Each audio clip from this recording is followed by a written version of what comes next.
مانگتا سوائے اس کے کہ میری آل سے محبت کرو، مودت کرو۔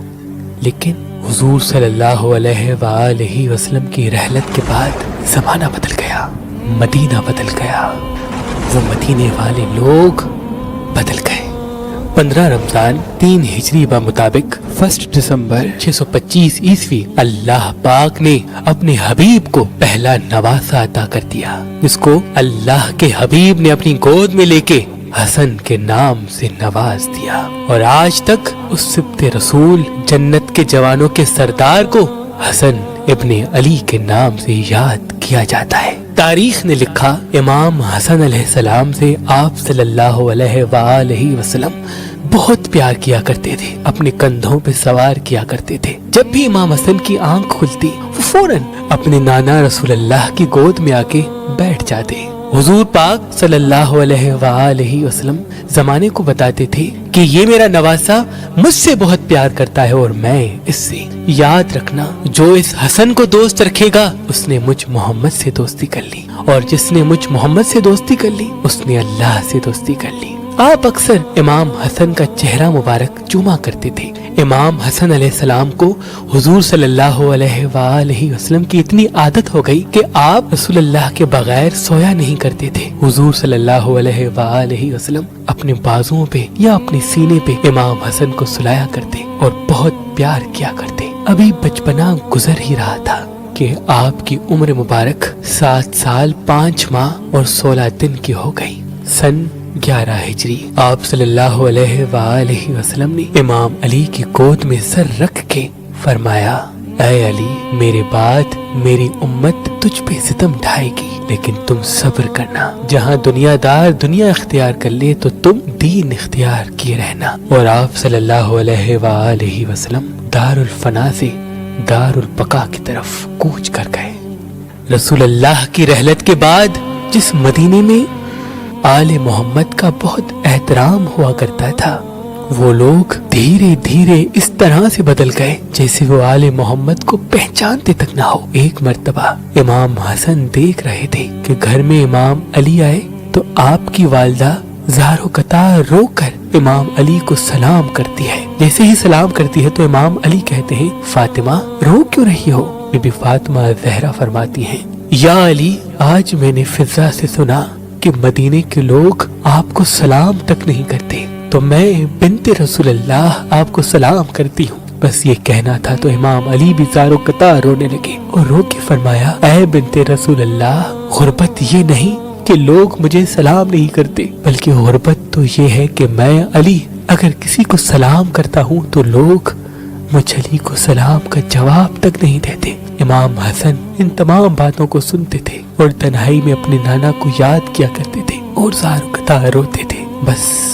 بی بی فاطمہ زہرا کا گھر جلا، آپ کی والدہ کا پہلو شکستہ ہوا، آپ کا بھائی محسن شہید ہو گیا۔ آپ نے ان تمام مناظر کو دیکھا۔ جب آپ کی عمر مبارک 7 سال 8 ماہ 18 دن کی ہوئی تو 3 جمادی الثانی 11 ہجری کو آپ کی والدہ بنت رسول اللہ آپ کو چھوڑ کر آپ کے نانا رسول اللہ سے جا کے ملی۔ آپ کی والدہ اور آپ کے نانا کے غم نے آپ کو بہت اکیلا کر دیا، اور یوں دیکھتے دیکھتے آپ زمانہ بلوغیت تک آپ پہنچے۔ آپ کا انداز گفتگو اور آپ کا چہرہ مبارک ہو بہو رسول اللہ صلی اللہ علیہ وآلہ وسلم سے ملا کرتا تھا، اور آپ کی سخاوت کا یہ عالم تھا کہ خود بھوکے رہ کر غریب اور مساکین کا پیٹ بھرا کرتے تھے۔ امام علی علیہ السلام ان دنوں اکثر کر کے مدینے سے باہر رہتے تھے، اور جہاں جہاں پانی نہیں ہوتا تھا وہاں پہ پانی کے کنویں کھودا کرتے تھے تاکہ لوگ میٹھے پانی سے سیراب ہو سکیں۔ بالآخر جب عرب میں ظلم و ستم بڑھتا رہا، یہاں تک کہ حقوق اللہ پامال ہو گئے، تو لوگ امام علی کے دروازے پہ بس تو ایک طرف مال دنیا، جھوٹ، بادشاہت تھی، تو دوسری طرف دین، تصوف اور شرافت تھی۔ بالآخر جب ظالم حکمران اپنے مقصد میں کامیاب نہ ہوئے تو امام علی علیہ السلام کو قتل کرنے کی سازش رچی اور مسجد کوفہ میں 19 رمضان 40 ہجری کو سجدے کی حالت میں آپ پہ حملہ کر دیا، اور فستو بے رب الکعبہ کی آواز سے زمانہ گونج اٹھا۔ امام علی کو ضربت لگی۔ اس وقت آپ روزے میں تھے۔ لوگ امام علی کو سنبھالنے لگے۔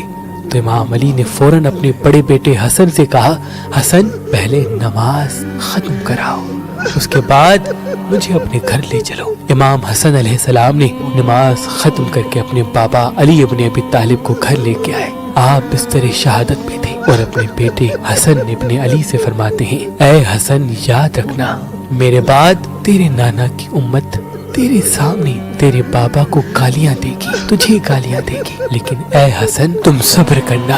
اور اللہ پاک اپنی پاک کتاب قرآن میں فرماتا ہے، جب بھی دشمن صلح کے لیے ہاتھ بڑھائے تو صلح کرنا، کہ اسلام امن کا نام ہے۔ اپنے نانا کی صلح حدیبیہ کو یاد رکھنا، جہاں تک ہو سکے امن کو پھیلاتے رہنا۔ بس امام علی علیہ السلام کی شہادت کے بعد آپ پہ ظلم کے وہ پہاڑ گر گئے کہ آپ کو زمانہ آج بھی تنہا ترین سردار کے نام سے یاد کرتا ہے۔ رسول اللہ نے فرمایا تھا کہ میری امت کا سب سے بڑا فتنہ مال ہے، دولت ہے۔ بس ظالم حکمرانوں نے اس صدا کو بلند کیا کہ جو حسن کو قتل کرے گا اسے ہم اشرفیوں سے نواز دیں گے۔ ہر کوئی امام حسن کے قتل کے خواب دیکھنے لگا اور یہ چاہتا رہا کہ میں حسن کو قتل کروں تاکہ انعام مجھے ملے۔ امام حسن علیہ السلام تنہا رہ گئے، یہاں تک کہ بعض مرتبہ آپ کو قتل کرنے کی سازش رچی گئی۔ لوگ سر عام آپ کی توہین کیا کرتے تھے، آپ کے بابا کو گالیاں دیا کرتے تھے، یہاں تک کہ مسجد نبوی میں جمعے کے خطبے کے دوران امام حسن اور امام علی کو گالیاں دیتے، لیکن آپ کسی سے کچھ نہ کہتے، صبر کرتے۔ جب دل حد سے زیادہ بھر آتا تو آپ پیدل خانہ کعبہ کی طرف چلے جاتے اور غلاف کعبہ کو پکڑ کر کہتے، اے اللہ یاد رکھنا، تیرے حبیب کی امت نے، میرے نانا کی امت نے مجھ پہ وہ ستم ڈھائے ہیں جو اگر کالی راتوں پر گرتے تو کالی راتیں سفید ہو جاتی، اور اگر سفید دنوں پہ گرتے تو سفید دن کالی راتوں میں تبدیل ہو جاتے۔ جس علی نے ہر دم اسلام کو بلند کیا، آج لوگ اسی علی کی توہین کرتے ہیں۔ اے اللہ مجھے اس دن کا انتظار ہے جب تو حساب لے گا۔ بس اپنے آنسوؤں کو غلاف کعبہ سے پونچھ کر مدینے واپس آ جاتے۔ بس 28 صفر 50 ہجری کو ایک ایسا زہر آپ کو دیا گیا جس کا اگر ایک قطرہ کسی تالاب میں گر جاتا تو اس تالاب کی ساری مچھلیاں مر جاتی۔ جیسے ہی وہ زہر پانی میں ملا کر آپ کو دیا گیا، آپ نے وہ پانی نوش فرمایا، آپ کے جگر کے ٹکڑے آپ کے منہ سے زمین پہ گرنے لگے، گھر میں کوہرام مچ گیا، اور آپ نے اپنے بھائی حسین کو بلا کر وصیت کر دی کہ حسین مجھے اپنے نانا کے پہلو میں تدفین کرنا، لیکن اگر وقت کے حاکم میرے نانا کا پہلو نہ دے تو مجھے میری ماں کے قدموں میں تدفین کر دینا۔ بس امام حسن علیہ السلام کے مبارک جسم کو غسل دے کر رسول اللہ صلی اللہ علیہ وآلہ وسلم کے روزے کی طرف لے جایا گیا۔ جنازہ تھوڑا ہی آگے بڑھا، اتنے میں سپاہی آ گئے اور کہنے لگے کہ اس علی کے بیٹے کو ہم رسول اللہ کے پہلو میں تدفین نہیں ہونے دیں گے۔ لوگوں نے کہا، کیا بھول گئے ہو، یہ وہ حسن ہے جو جنت کے جوانوں کا سردار ہے، ہر پل ہر لمحے رسول اللہ اپنے کندھوں پہ سوار کیا کرتے تھے، کیا تم اس حسن کے لیے ہی کہہ رہے ہو؟ بس اتنی دیر میں تیروں کی بارش ہوئی، تیروں کی برسات میں امام حسن کا مبارک جنازہ گر گیا۔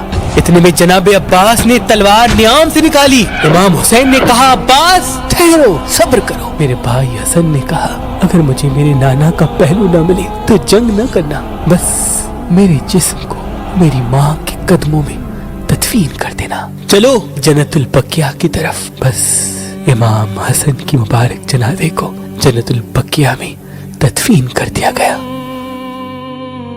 یہ واقعہ 28 صفر 50 ہجری کو پیش آیا۔